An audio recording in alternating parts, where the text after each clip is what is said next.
Shalom à tous.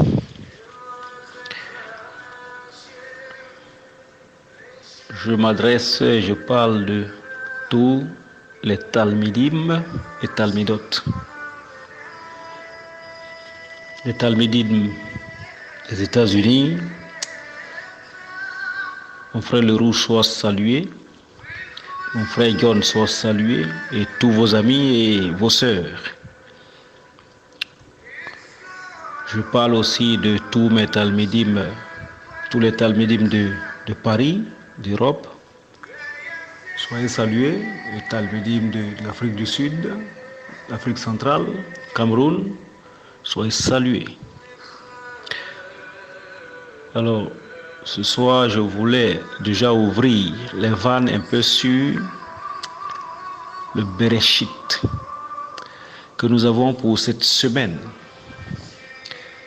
J'aimerais rentrer un peu dans le niveau Aleph.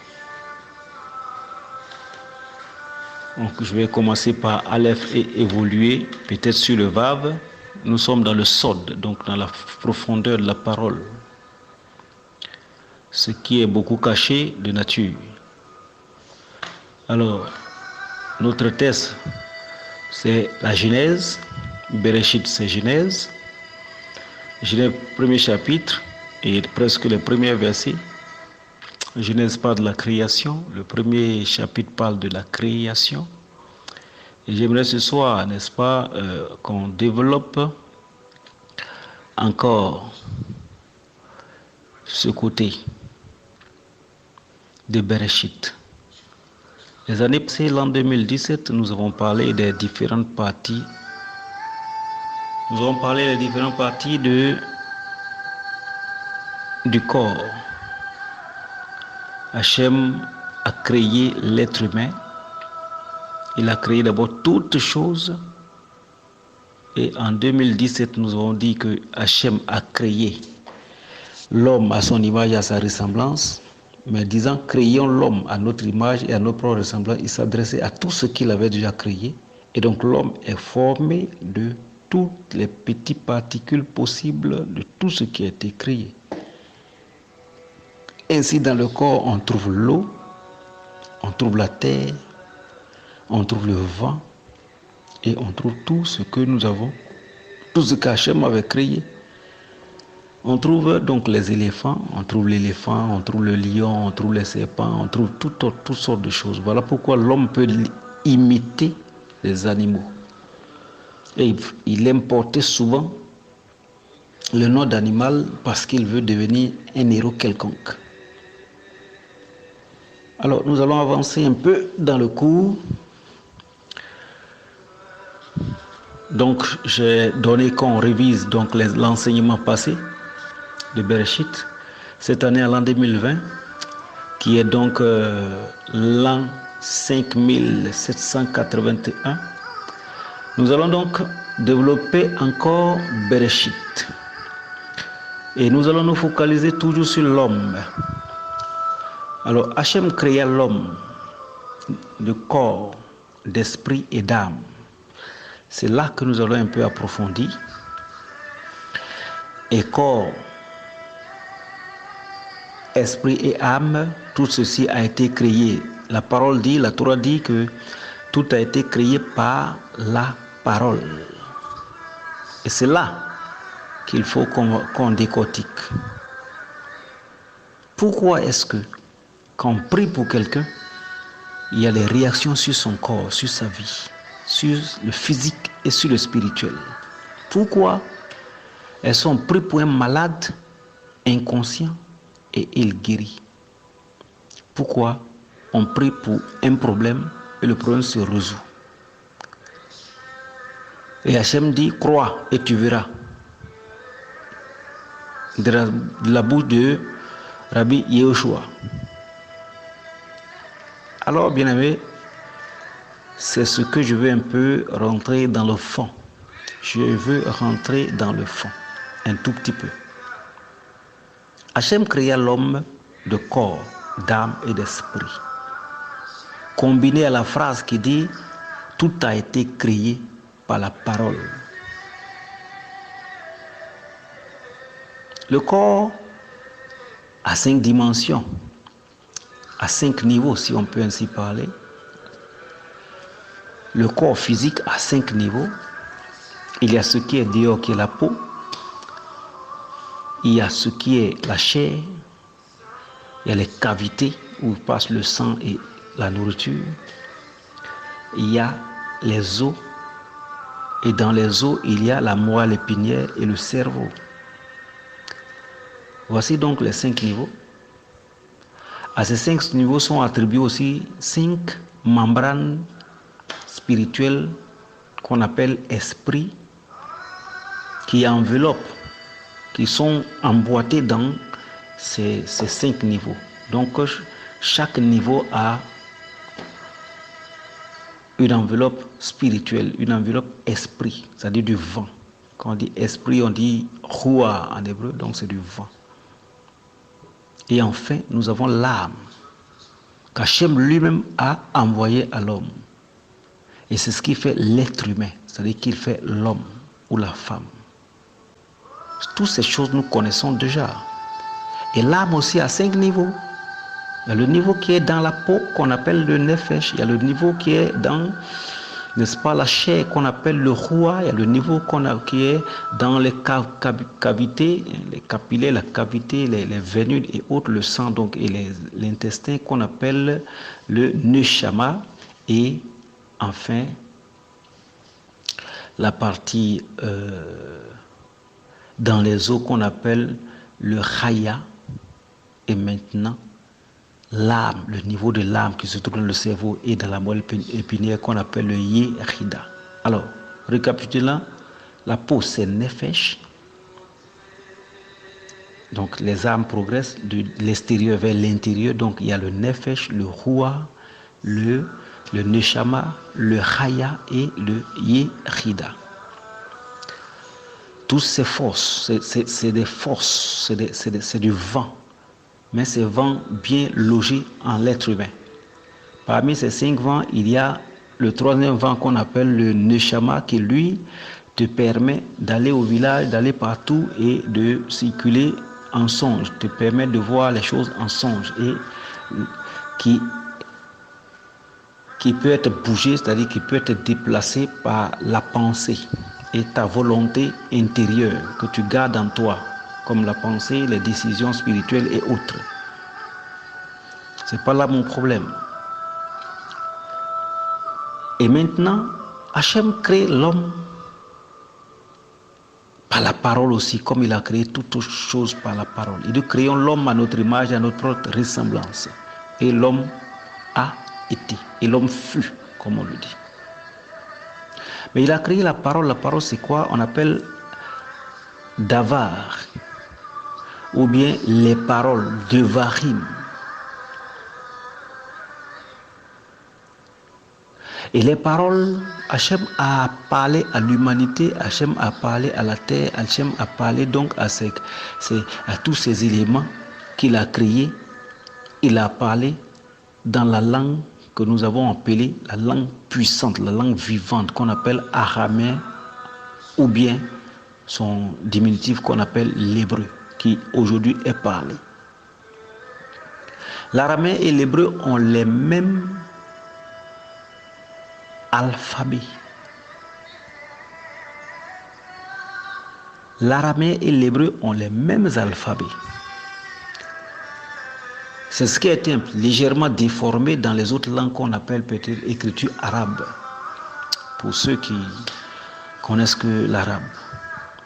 Mais ceux qui connaissent que l'hébreu, la parole a été écrite et Hachem a parlé à la terre dans la langue hébraïque, si on peut ainsi donc parler clairement. Et c'est ce qui est la vérité. Maintenant, ce qui est la réalité, c'est que quand nous regardons la composition chromosomique, les chromosomes sont formés des 22 lettres de l'alphabet hébraïque. Donc la cellule est formée de ce qu'on appelle les mitochondries, les centres d'énergie, et ces centres d'énergie-là qui ont donc la capacité de créer et de recréer et de reformer les cellules du corps de reformer les cellules du corps. Alors, à l'intérieur de ces éléments, on parle de chromosomes, donc un monde chromosomique. Alors, ce qui a lieu, à savoir, c'est que les 22 paires de chromosomes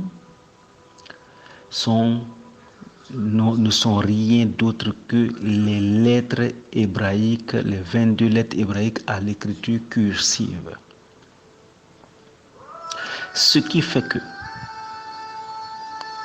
quand tu prononces un mot en hébreu, ce mot agit sur tes chromosomes et mouvemente tes chromosomes. Ce qui faut déjà comprendre à ce niveau pour un analphabète dans le domaine hébraïque. S'il fait sa prière, ou il lance une bénédiction, ou il lance une malédiction sur une tierce personne,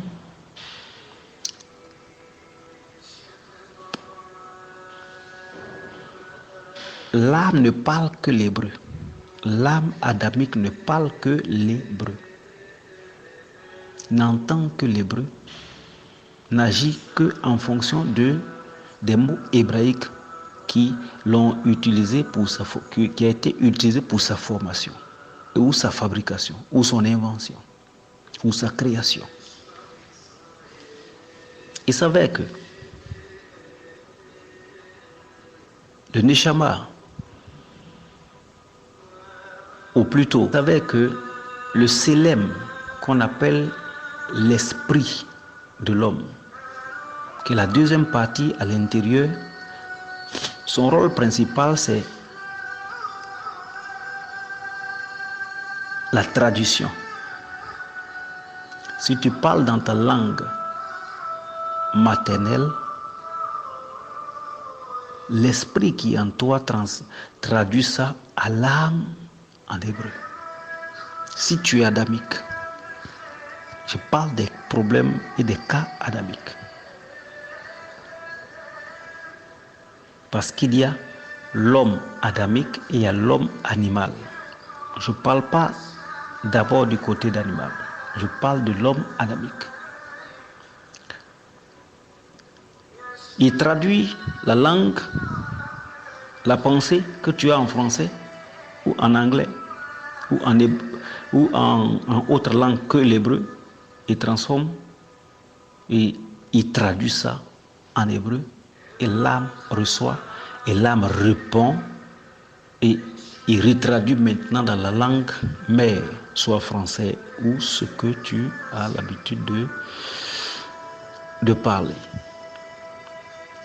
Maintenant,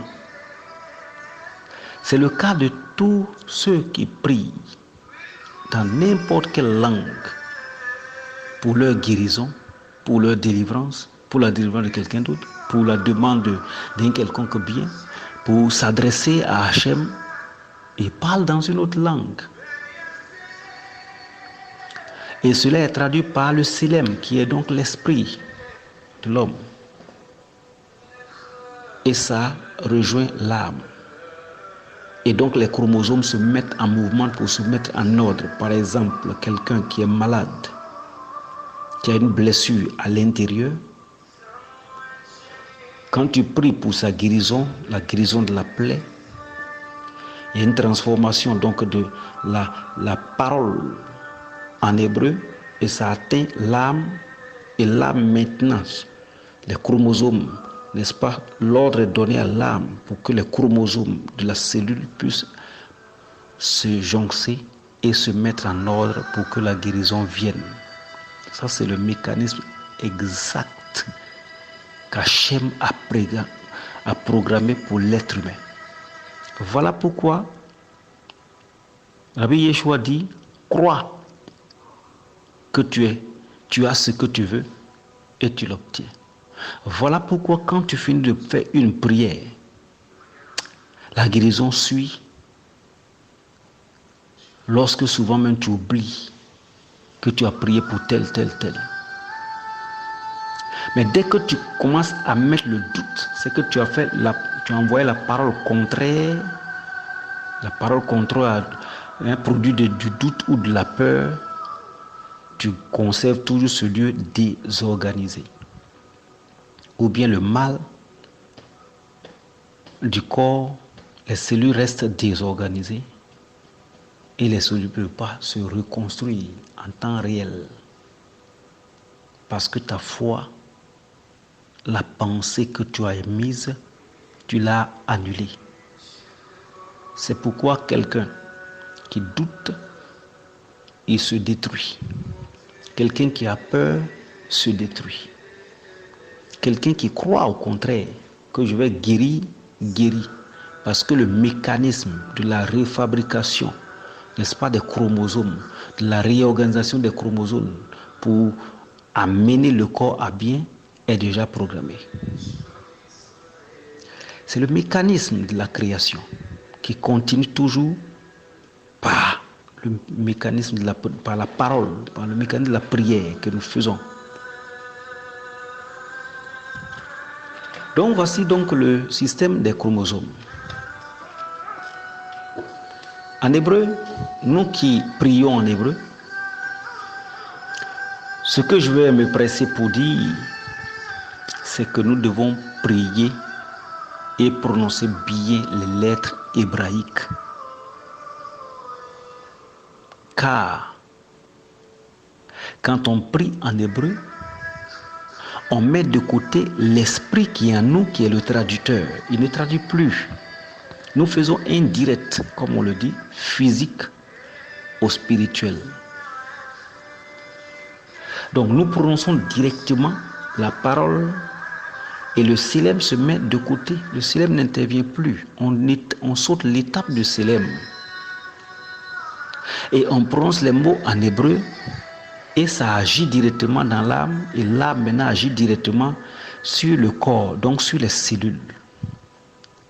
Alors, le danger qui est dans ce système de prononcer et de prier en hébreu, c'est que dès que tu prononces bien les mots avec l'articulation nécessaire, tu mets en action les 22 paires de chromosomes dans le corps.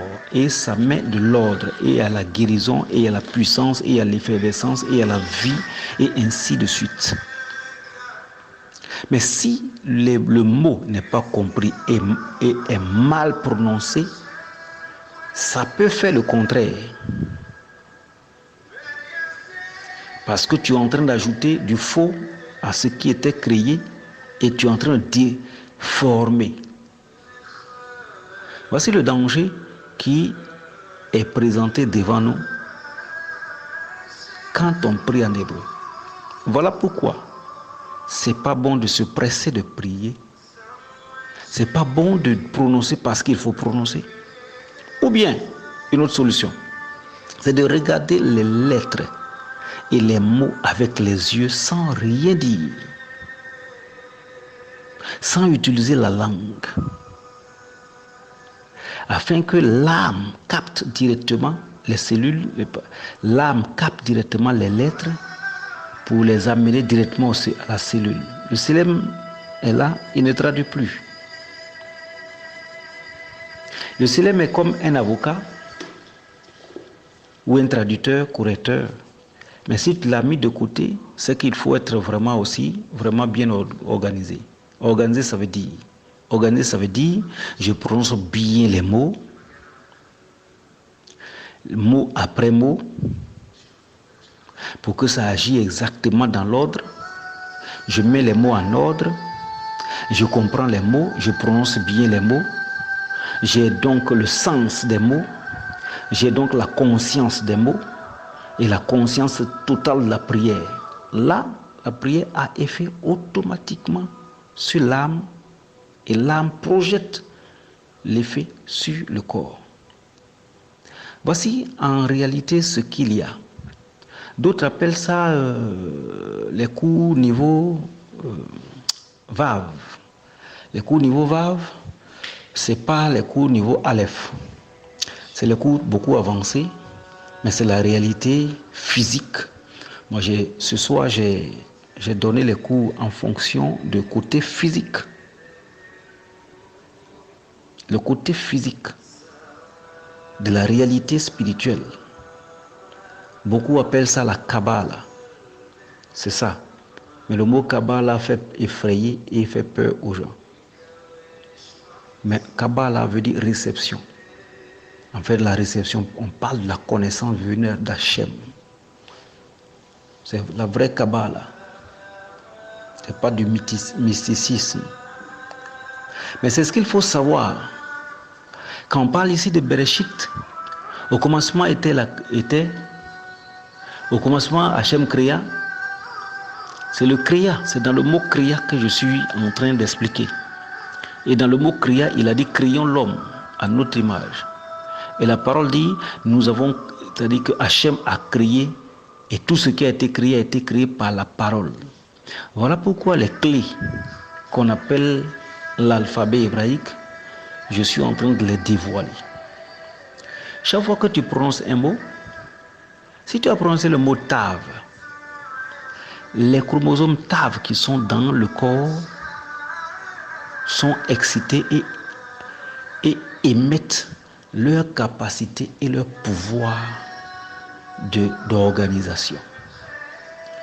Alors, si le Tav, le mot que tu as prononcé, les lettres telles que les lettres sont ordonnées, ont une signification, ça agit automatiquement sur toi en fonction des cellules, en fonction des éléments des cellules dans la mitochondrie qui se trouvent donc dans, n'est-ce pas, les cellules, se mettent aussi en ordre.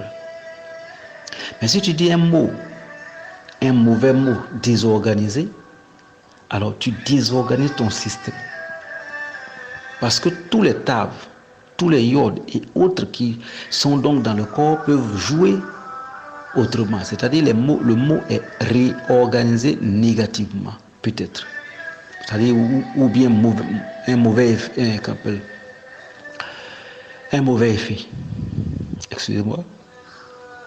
Voilà beaucoup les choses qui se passent, c'est ce qui se passe. Voilà pourquoi quand quelqu'un a un nom, et que le nom peut être par exemple hébraïque,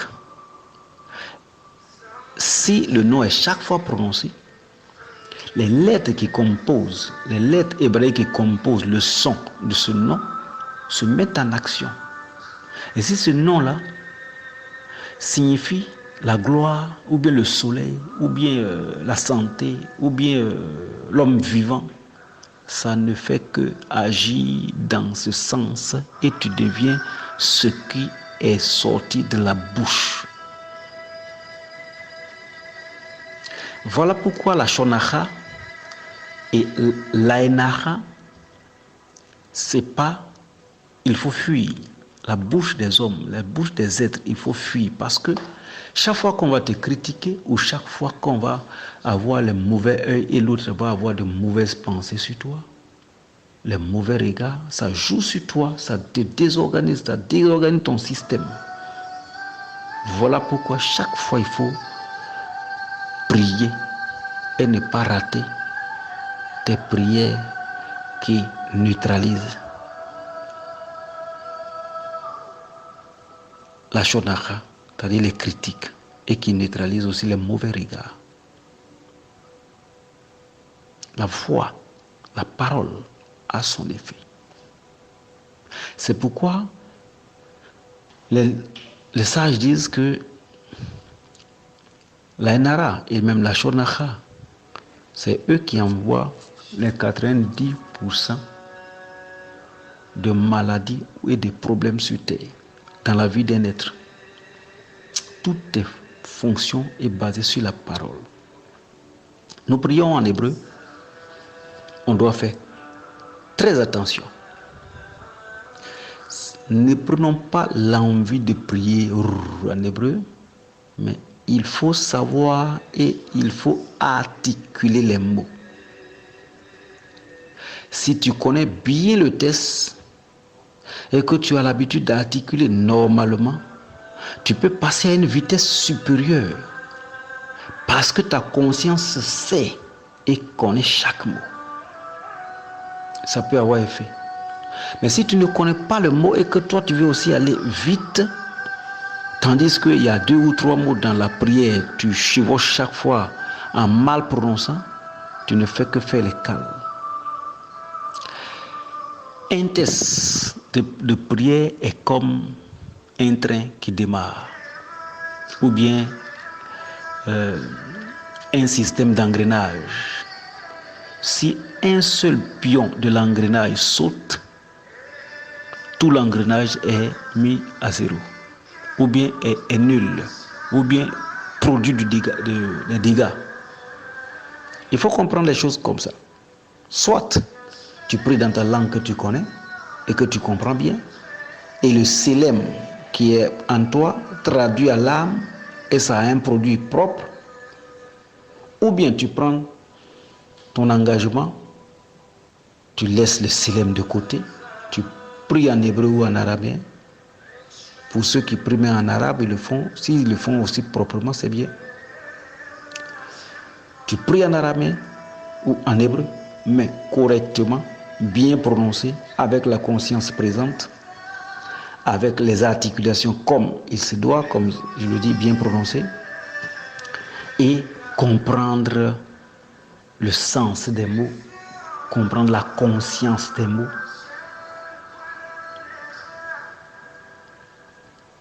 Dans ta prière, c'est là qu'il y a effet. C'est là qu'il y a effet. Surtout bon effet. Parce que dans les 2 cas, il y a effet, pas de problème. Mais dans les 2 cas, il y a effet. Mais il y aura bon effet lorsque tu es rangé, organisé, comprenant tout ce qui est ordre, tu le fais. C'est pourquoi je dis, il faut prier avec ordre et discipline. Ordre, discipline, ordre qui veut dire il faut comprendre la chose, savoir ce que tu dis, bien prononcer. L'intention ajoutée. L'intention te permet de booster la foi pour donner la force à la prière, pour effacer le doute. Là, cette prière avec ordre et bien organisée. Mais si tu veux prier comme les autres parce qu'ils prient comme ça, donc je dois prier comme ça, tandis que tu ne comprends pas et tu prononces mal les mots, lui, il prononce bien, toi, tu prononces mal, tu auras problème. Il y a beaucoup de cas comme ça. Si tu ne sais pas prononcer, prends ton texte en hébreu, regarde avec tes yeux. Les yeux sont que fenêtre. La fenêtre de l'âme, ça capte directement et ça va sur les chromosomes, ça capte directement et ça va sur l'âme. Et l'âme reporte ça sur les chromosomes et ça passe. Alors voici ce que je voulais d'abord dire. C'est ce que je voulais pour le moment dire sur ce Bereshit, qui concerne la création de l'homme et la création de l'homme par la parole. Et donc aujourd'hui nous utilisons les mêmes paroles pour faire des prières de délivrance, d'ouverture de voie, et les ségoulottes et tout ce qui vient.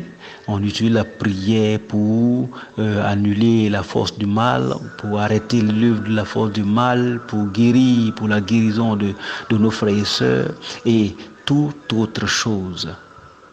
Toute autre chose que nous avons l'habitude de demander, nous demandons beaucoup de choses. On veut la voiture, on veut les maisons, on veut l'argent, et la parnassa, et ainsi de suite. Mais voici comment il faut le faire. Autrement dit, tais-toi, prends ton livre de prière, prie en français, tu comprends, ta conscience se réveille, et la prière est aussi efficace. À tous les coups, la prière devient très efficace. Shalom, shalom, shalom à tous, mes frères et sœurs.